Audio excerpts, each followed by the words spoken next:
Welcome to my YouTube channel. So today's topic is from Advanced Topics in Project Management Part 2. So mainly describes the power, the conflict management, the project management roles, that is constructive and destructive roles, etc. So just a gentle reminder, wear a mask to protect yourself and others, keep social distancing and use sanitizers too often.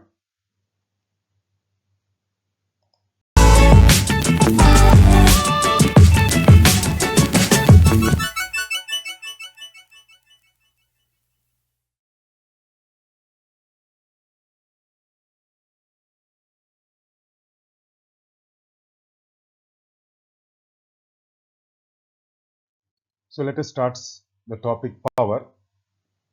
Power is often defined as the ability to influence the key players in the decision-making process to achieve a goal. A project's environment is much like a startup company's environment. There are continuous pressure to perform with a limited budget and fixed schedule. More importantly, you will always have new team members. In this situation, you have to manage your team and motivate them to perform their best. This is not an easy task.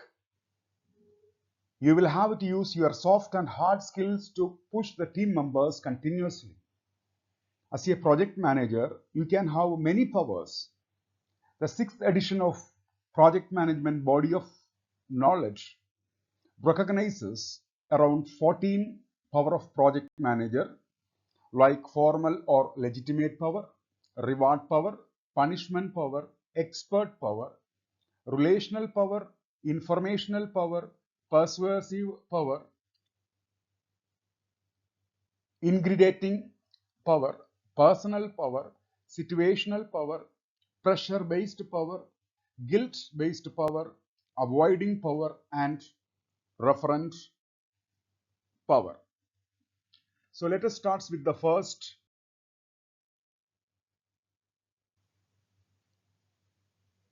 formal or legitimate power. As long as you are a project manager, you have this power. This power comes with the position itself. Therefore, this power is also called as positional power. Team members will obey orders from you because they know that you have the authority. This type of power is found in the projectized and strong matrix type organizations. However, this power does not exist in a functional organization or weak matrix organization. In those cases, you have to use your soft skills to get the job done. Second is reward power. Rewards are desirable, and team members will support you because they think that you will reward them if they perform well. Rewards may be monetary, such as salary increase, a bonus, or a promotion, or non-monetary, such as recognition, professional development, an appreciation letter, or day offs. Rewards power is attached to the formal authority of the project manager. You may be working in the functional organization or with a tight budget, so giving monetary awards may be difficult. Therefore, non-monetary awards such as recognition, training recommendations, or valuable assignments are quite common. A reward should be quite achievable, and it should not be a win-lose type of reward. Criteria for it should be fair, transparent, and possible for all. Punishment power. Nobody wants to receive a punishment. It comes from the formal authority of the project manager. Here, team members will obey you because they are afraid that if they do not perform efficiently, they may get punished. Here, you use fear as a primary tool to get the work done. Punishment power is also known as coercive power. Then comes the expert power. Being a subject matter expert is an excellent influence factor. Team members will respect you for your expertise. They trust you because you are an expert and you know how to manage the work. This power is considered to be a positive power that influences others to follow your lead. If you do not possess expert knowledge, it is difficult for you to gain respect from the team members. So here we included these four powers. In addition to that, we have relational power. If you have connections with some influential people in the organization, you possess relational power. Informational power, as the saying goes, well informed means well armed. Information is the key to success for any project. If you are responsible for processing information or you possess some information, you have the greater chance of completing the project successfully. Persuasive power. If you can say go to hell in such a way that people look forward to the trip, you have this power. This point is that you can convince your team to follow your lead. Ingratiating power. If you are an expert in flattery, you have this power. Here you try to find common ground, emphasize and achieve cooperation. This is beneficial skill when avoiding tough situation. Personal power. It depends on your personality, how you look, how you speak, and how you behave. Situational power. If you have rescued your project from a crisis in the past, you have this power. Pressure-based power. If you regularly pressure your team members to work harder and complete the task within the tight schedule, sometimes in unrealistic condition, you have this power. Guilt-based power. You inform the team members that they are performing poorly and it is affecting the project, even if they are performing well. You instill in them that they have to perform more better. Therefore, the team member will feel guilty and try to work harder. Avoiding power. If you avoid making tough decisions and miss meeting, you have avoiding power. This is one of the most negative powers and you don't want to be associated with it. And then the last one, reference power. If you have been working in a profession for a long time and earned some credibility, you have this power. So according to my point of view, you can have any or all of the powers explained here.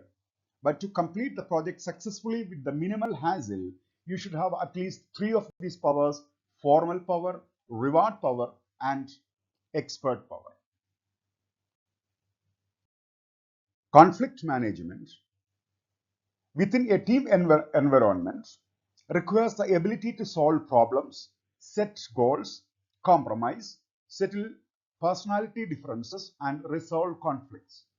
Training for project managers in this area is necessary for their success as they are typically responsible for handling conflict during a project. Conflict management within a team environment requires the ability to solve problems, set goals, compromise, settle personal differences, and resolve conflicts, etc. So how we can understand the conflict?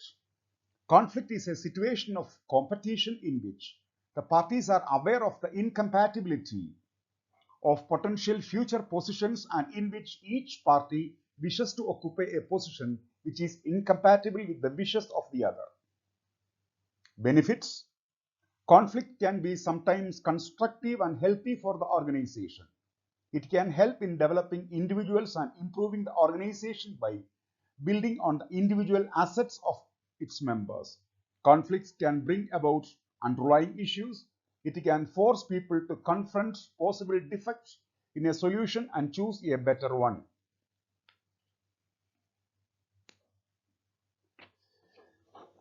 Dynamics of conflict. It is important for a project manager to understand the dynamics of conflict before being able to resolve it. The internal characteristics of conflict include perception of the goal, perception of the other, view of the other's action, definition of problem, communication, and internal group dynamics. So there are different approaches. Then comes withdrawing or avoiding. This is also described as withdrawal style. This approach is viewed as postponing an issue for later, or withdrawing from the situation altogether. It is regarded as a temporary solution because the problem and conflict continues to reoccur over and over again. Avoiding should be used when you cannot win, stakes are low, stakes are high, but you are not prepared, you want to gain time, you want to maintain neutrality or reputation, you think problem will go away, you win by delaying. Then comes team roles. Their roles can be constructive or destructive. The constructive roles move the groups forward or towards action and accomplishing the result, while destructive roles hinder the accomplishment of group goals. So the constructive team roles, there are some indicators. A project team member that brings ideas and activities to the project, and this role is proactive and it is considered highly productive and positive. Second, information seekers, they are actively seeks to gain as much as project information and project understanding as possible. Information givers, a project team member that openly shares project information. Encouragers, maintain a positive and realistic attitude within the project team. Clarifiers, makes issues clear for the group by listening or summarizing and focusing discussion. Harmonizers, encourages the group cohesion and collaboration. For example, uses humor as a relief after a particular difficult situation. Summarizers, they can take a minute details of the project and restate or related them in a summarized form back to the project objectives. Gatekeepers, they work to draw other teams' attention into the project discussion. And destructive team role, aggregators, a member that openly opposes and hostile to the project and project activities, and this is a negative role in the team.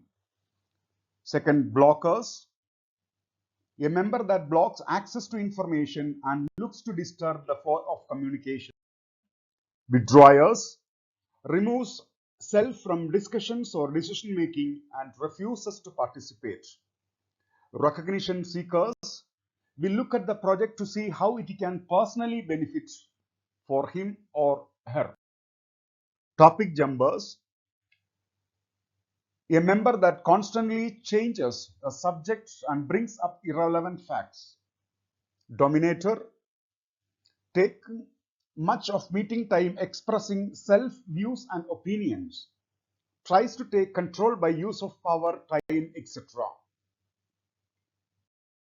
Devil's advocate, a member that takes up the contrary view just for the sake of argument and not on the argument's merits. So the constructive role, we can tell in other words like cooperating, clarifying, inspiring, harmonizing, risk-taking, and process-taking. Whereas that of the destructive role, like dominating, rushing, withdrawing, discounting, digressing, and blocking. The project management process overview.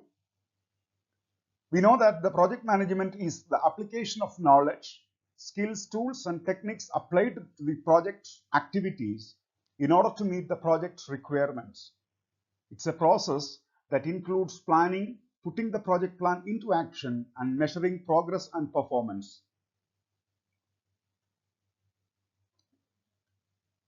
A project has distinctive attributes that distinguish it from ongoing work or business operations.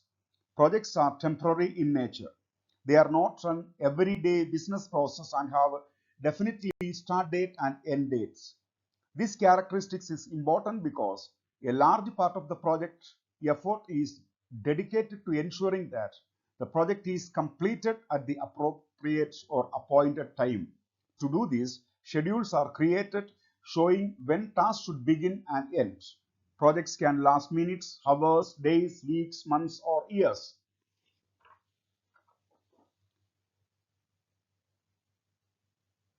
The characteristics when considering whether or not you have a project on your hand, there are some things to keep in mind. First, is it a project or an ongoing project or ongoing operation? Second, if it is a project, who are the stakeholders? And third, what characteristics distinguish this endeavor as a project? Projects have several characteristics, like projects are unique, projects are temporary in nature, projects have a defined beginning and end date, projects are completed when the project goals are achieved or it is determined the project is no longer viable.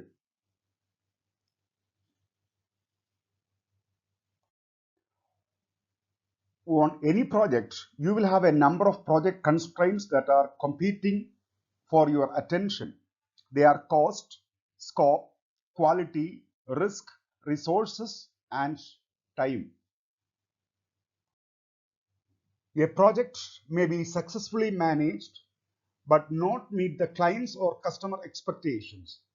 The definition of a project encompasses value creation, and therefore the overall success factor of a project is the realized value of the project that can be measured by the project stakeholders. Some of the factors here we mentioned: absence or ineffective relations with the clients or customer and the other stakeholders, excessive cost and duration, insufficient resources, politics and conflicts, decreased profitability, unrealistic goals, competitive disadvantage, poor communication, customer dissatisfaction, errors in perceived value of the project, contracts and legal agreements. So when it comes to the project management overview, we are having a total of 5 steps, starting with initiate and align, plan the work, endorse the plan, work the plan, and transition and closure. In the initiate and align the project team, the first step in the project management is it is the formal recognition that project exists. The senior management of the organization will initiate the project and assign the project to the project manager. Then it is the responsibility of the project manager to identify the project team and assign the team with the common goal and purpose as well as roles as well and responsibility. Plan the work. These steps produces the project management plan that will be used by the project team to deliver the project. Endorse the plan. Once the project management plan is endorsed, the project team will move to the work the plan phase. And in the work the plan requires the project manager to update the plan, requiring some additional planning and possible re-endorsement in the case of change. During this time, what will happen? If it is not according to the plan, it will go back to the plan the work and redesign the plan. Then comes transition and closure. These steps of transitioning the project to the next phase or completing the project as described in the project description and delivering the project to the customer. Then comes schedule management. A project manager's key responsibility to create realistic project schedule. Before the project execution begins, the project manager should identify if the planned end is achievable. There are several project management software available in the market. The project manager can use this software to assist with the scheduling in their real-life projects. However, for clearing the PMP exam, you must thoroughly understand the process of scheduling a project. So we can tell in the PMP examination, this scheduling area, project schedule management, is most important and more questions can be asked from that section. Schedule management plan requires thinking proactively before executing the project. It involves thinking through several points, include individual involved in the scheduling process, the approach required to plan a schedule of the process, use of organizational processes and procedures, tools used for scheduling, method to manage and control the project to schedule baseline and manage any deviation.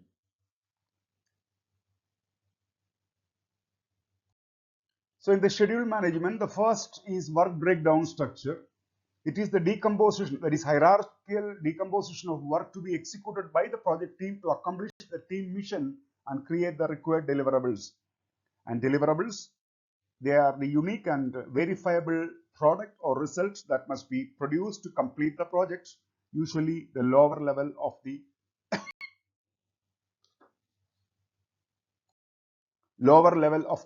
work breakdown structure. Scheduled activity or task. It is the component of work performed to create deliverables. Milestone. These are all timeline for each of the defined activity is not considered as a milestone. So milestone are interim deliverables of the project schedule. Then logical relationship. It is the dependency between two project schedule activities or between a project schedule activity and a scheduled milestone.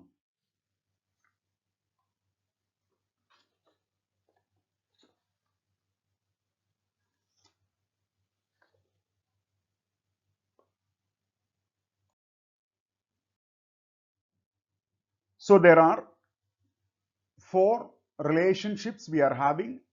One is finish to start. That is, the successor can start only after the activity finish. This is the most commonly used relationship. Example, you must open a can of soft drink before you can start to drink it. Second, finish to finish. The successor can finish only after an activity finish. Example, you must finish the pilot before you finish gathering the complete feedback. Third one, start to start. The successor can start only after an activity starts.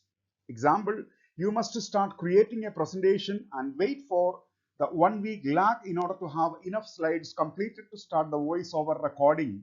And then finally, start to finish. The successor can finish only after the activity starts, and this relation is very rarely used.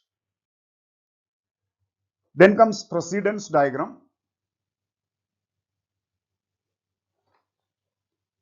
It is a schedule network diagram techniques or a tool for scheduling activities in a project plan. It is a method of constructing a project schedule network diagram that uses boxes, refers to as nodes, to represent activities and connects them with arrows that shows the dependencies. A strategy for scheduling activities in a project plan.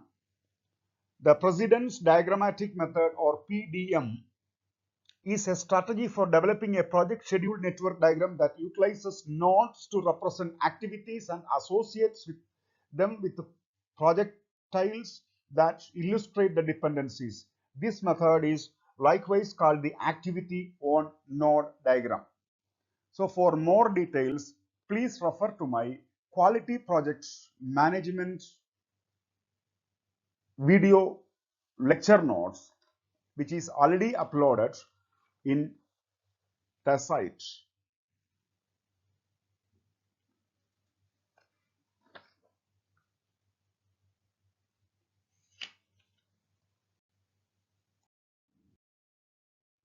Then comes the critical path method.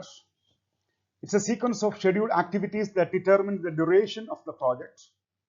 The characteristics of critical path method: the longest duration path through the project network. Activities on the critical path are called critical activities. Critical activities have no float or slack. A project can have more than one critical path, and activities not on the critical path are called non-critical activities. If you need, like the precedence diagram or network diagram, if you need more details about it, you can refer quality project management video lectures. Then comes schedule recovery and compression. There are many reasons you may want to compress the schedule. Your project could have been delayed and you have to bring it back on schedule. Management may also ask you to compress the schedule. Often this happens when your resources are needed for a new opportunity. Project delays can happen for many reasons, like an unrealistic schedule, unavailability of promised resources, the occurrence of unidentified risks, or force majeures. Other reasons, like the client wants you to complete the project early. There is an opportunity to get another project if you can complete this early. You want to launch a product early because a competitor has done so. So we have two different methods used for the schedule recovery or compression. First one is schedule crashing. So as per PMBOK, crashing is the technique to shorten the schedule duration for the least incremental cost by adding resources. In crashing, you review the critical path activities and find ones that can be completed early with extra resources that can provide the highest compression with the least cost. Afterwards, you will apply crashing to those activities. While crashing, you will monitor other paths as well. It is possible that the duration of other paths could become equal or greater than your critical path. Initially, you will get a greater reduction in duration with less input cost. However, as you continue further, the cost will increase and the reduction will dwindle. Few examples of crash techniques are overtime, more resources, monetary rewards.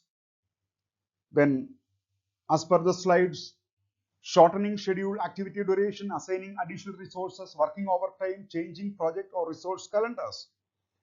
Then comes second, schedule fast tracking.